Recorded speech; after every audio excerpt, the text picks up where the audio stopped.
nizere ko bimeze bien mu muryango w'umukuru w'igihugu cy'u Rwanda, by'umwihariko ku mukobwa we Ange Kagame na Bertrand Ndengeyingoma. Nta kindi kiri kuvugwa uretse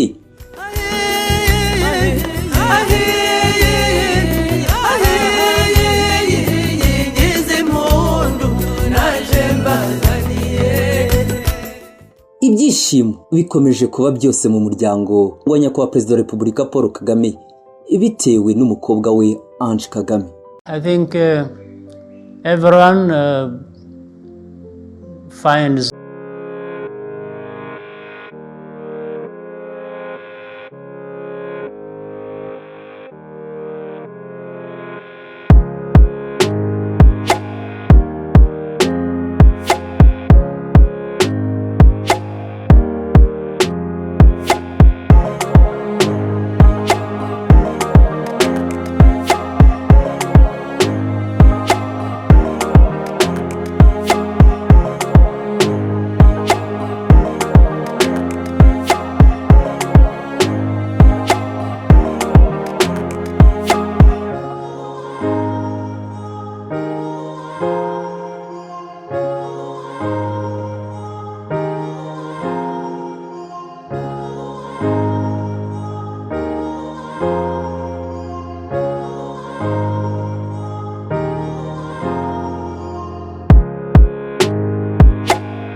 munsi umukuru w'igihugu niwe watangaje inkuru nziza ati ndabashimiye Ange Kagame n'umugabo wawe Bertrand nimwishyuke.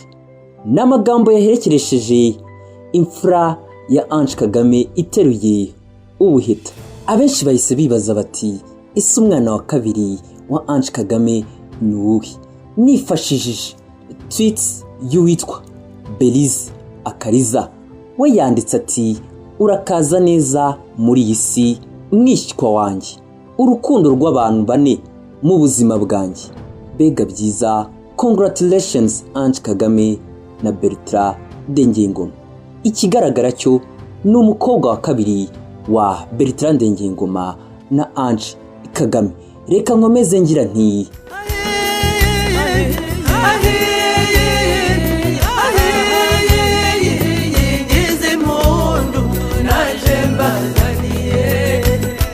twabibutsa ko ubwo hari ku cyumweru tariki ya 19 Nyakanga 2020 nibwo uyu muryango wa Ange Kagame na Bertrand Ndengeyingoma wibarutse umwana wabo w'imfura. Ni umwana wazanye ibyishimo ku mukuru w'igihugu cy'u Rwanda Paul Kagame, udasiba gushyira hanze amafoto ari kumwe n'uyu mwuzukuru.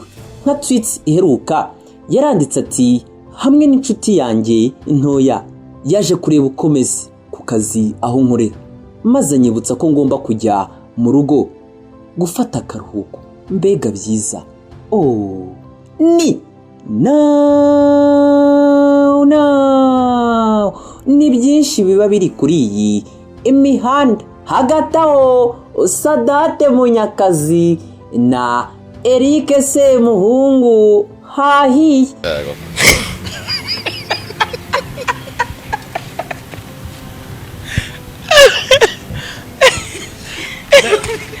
Nakimbabaje ndakamenya karaminitse mwana wawe. Hahiye gute rero? Hari indwara muri iyi minsi itoroshye yitwa monkeypox iri kwibasira abaryamana bahuje ibitsina cyane. Sadate rero nyuma yo kubona iyi nkuru yanditswe n'ibinyamakuru bitandukanye birimo CNN, France 24, yafashe link y'iyi nkuru ya France 24 arandika ati virusi nshya yadutse yitwa iyi nkende itera ibiheri ku mubiri, ubu yibasiye abagabo baryamana n'abandi ibagabo bazwi nk'abage. Ese byaba ari ibihano Imana itanze? Ariko mukunda kubaza we. Ewewe, nyuma yuko Semuhungu abonye tweet ya Sadati abageze gutya aranditse ati kuba ukuriye ubusa byo simbigarukaho. Urahubuka nta kintu kizimuvuga ubora mu matiku. Ariko se umuntu w'umugabo wubatse koko agira amagambo yamurenze? Mbabariye umugore wawe, ndi wowe najya mbanza nkakora ubushakashatsi imbere ya sharing y'ibyo utazi kugira ngo ubone views. No sense. Uwitwa Mbararati ndumva nawe nta gitekerezo utanze kizima. Oya nabirenze nanjye ababyimba rero ndababyimbura niko meze. Amagambo akomeza kuba amagambo baramurasa maze Semuhungu ati baca umugani mu Kinyarwanda ngo akagabo gahimba kandi kataraza. Urabona kwiriye iki? Ayiko hari inkonje, hari ubwoko bw'inkonje bita impfunira.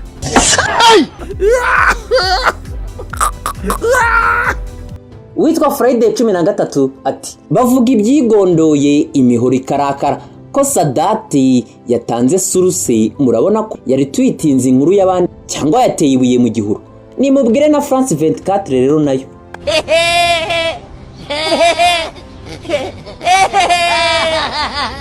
S21 we yaje atanga ukuri, ariko Eric nkeka ko ubifashe nabi. Sadati yasharinze document yizweho nyuma ikaza gushyirwa mu kinyamakuru cya France 24 nka media, ahubwo muri comment ze yibanda kuri group bari kuba atake cyane n'iriya ndwara, ahubwo asoza yibaza ati cyaba ari igihano cy'Imana yababoneye. Gahanguka umutima. Nibiba biri kuri iyi mihanda, amazina yanjye ni Hirwa Redemptus. Mukomeze mugire ibihe byiza. Ni now mwibuka gukora subscribe aho munsi, like, share na comments, naho ku munsi wejo